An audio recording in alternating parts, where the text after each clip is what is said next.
9 a.m. in the morning and from 3 to 6 in the afternoon, Monday to Friday. Usually the trains are so packed that they don't want bikes, but the rest of the time you take your bike on and it's free. You don't need to pay anything extra to take your bike on.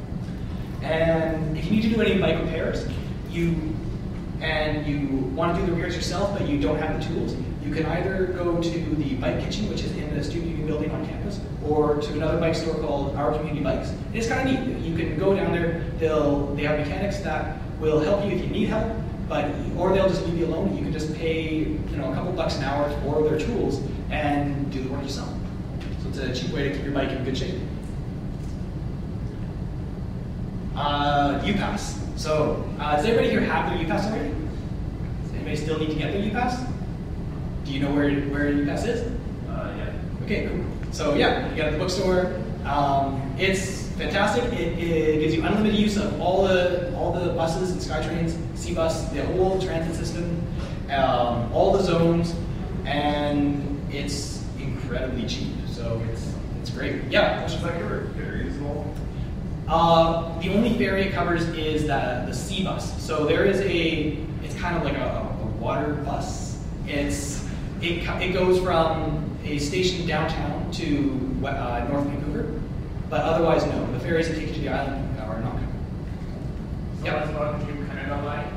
It includes New Canada line, absolutely. How much is the ferry? The ferries to go to the island? Yeah. It varies. There's a ferry at Horseshoe Bay, and if you're just going to, well, they go to a bunch of different places, but the information's online. So you can Google BC ferries. It's 10 to 15 bucks. Yeah, there's not much. Oh, unless you want to bring a car, then it's more if you want to bring your car.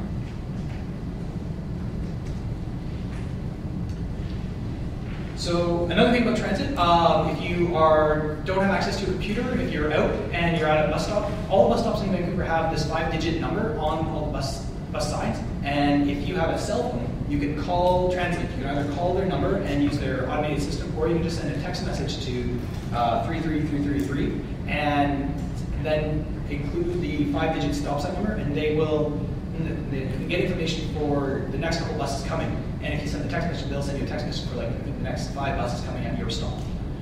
Want to mention the B-line buses. So there is the 99 B-line, which is probably going to be the main bus that a lot of you use to get to campus. It's not a normal bus, it's double long, and it only has a few stops along Vancouver, so it's a great way to get from one end of Vancouver to the other quickly, but it doesn't have all the local stops. And also it has 3-door boarding, so most buses you have to get into the front door, swipe the card, or pay.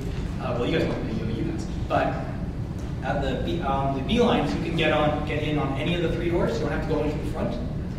And the last thing I want to mention was the night buses. So the normal bus service in Vancouver stops around 1 a.m.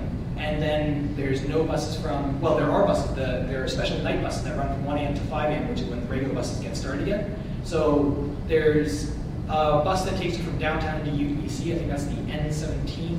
And then there's a few other night buses. They have slightly modified routes, and they'll get you to the main places that most people want to get to. But it's much reduced service, so just be aware that if you're going to be out late and you need to get home, there might be a bus. There are buses running, but it might not go where you need to.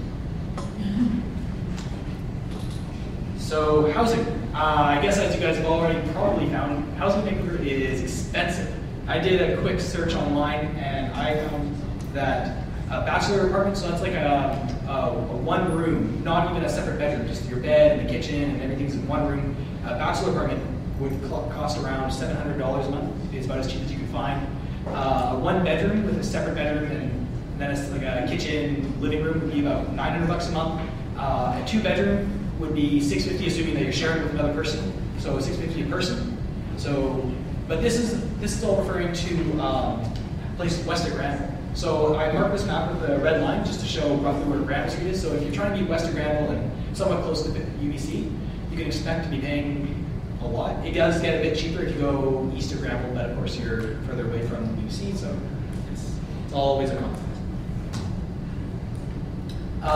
Housing in Vancouver, one of the really common ways of finding an inexpensive place to live, and a lot of those places that I found online at those prices were basement suites. So people don't commonly, well, there's lots of apartment buildings to live in, but more commonly for student people will live in a converted basement of a house.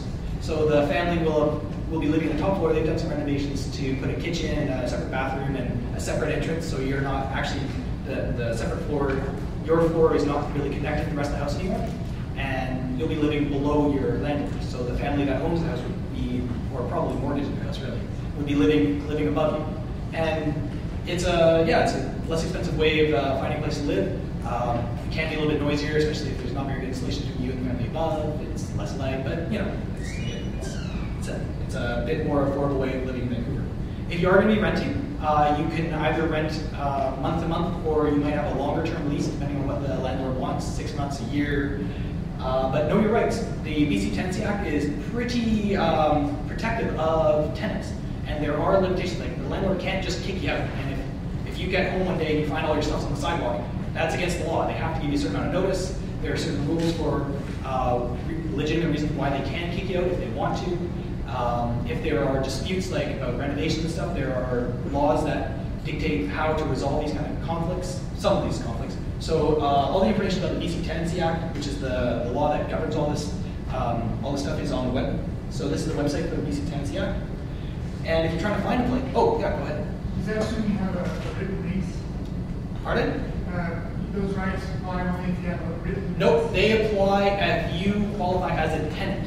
And you qualify as a tenant if you are paying rent, and if you are not staying in the same, if you're not sharing space with your landlord. So even if the landlord's living upstairs, as long as their part of the house is separate from your part of the house, if they're connected to you by a stairway, then you're considered a guest, and the Tenancy Act doesn't apply to you.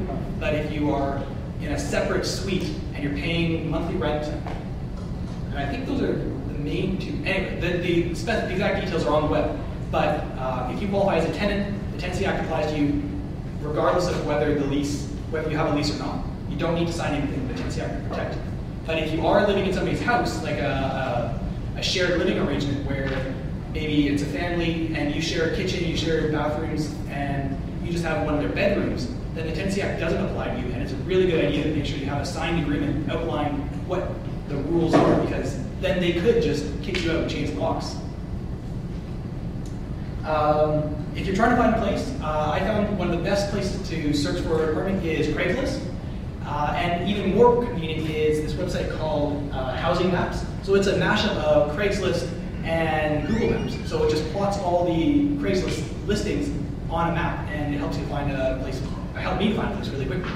Other places that you can search online are Amos Rentsline, and Canada.com is an online website where the local newspapers get published. So the Vancouver Sun and the Province get published online, and so you can just check the classifieds from those newspapers as well. Can I add something for Craigslist? Yeah. It seems obvious, but there's always these news reports that some students were like scammed on Craigslist again. So like, be careful, you know, like just don't like take everything for granted. So when there's something which is too good to be true, typically it's not true. So if somebody says, you know, like, I have a 2-bedroom apartment for $500 and you can have it because I'm currently in Nigeria doing whatever work, send me $200, I send you the keys. It's a bad idea to do that. You know, like it seems obvious, but I thought I mentioned it because there's frequent reports saying that students actually have trusted such a person, and then obviously the money is gone and no keys ever coming. So, in fact, I even heard one time where the person getting scammed met the person, and they showed them the outside, but they didn't take him inside the apartment and said, "I'll have the keys next week. Pay me now." So some of these scams are kind of elaborate. So make sure you go inside and you see the place before you put any money down, and get a signed agreement if you can. It'll protect you as well as protect them. So my last slide is just a bit of advice about groceries. Costco, Superstore, these like giant bulk stores are a good place to save some money if you have like a car or an easy way to transport all the massive amounts of food that you'll inevitably buy there. There's also a lot of these small independent produce markets all over the town. There's one at in the village on campus, and even though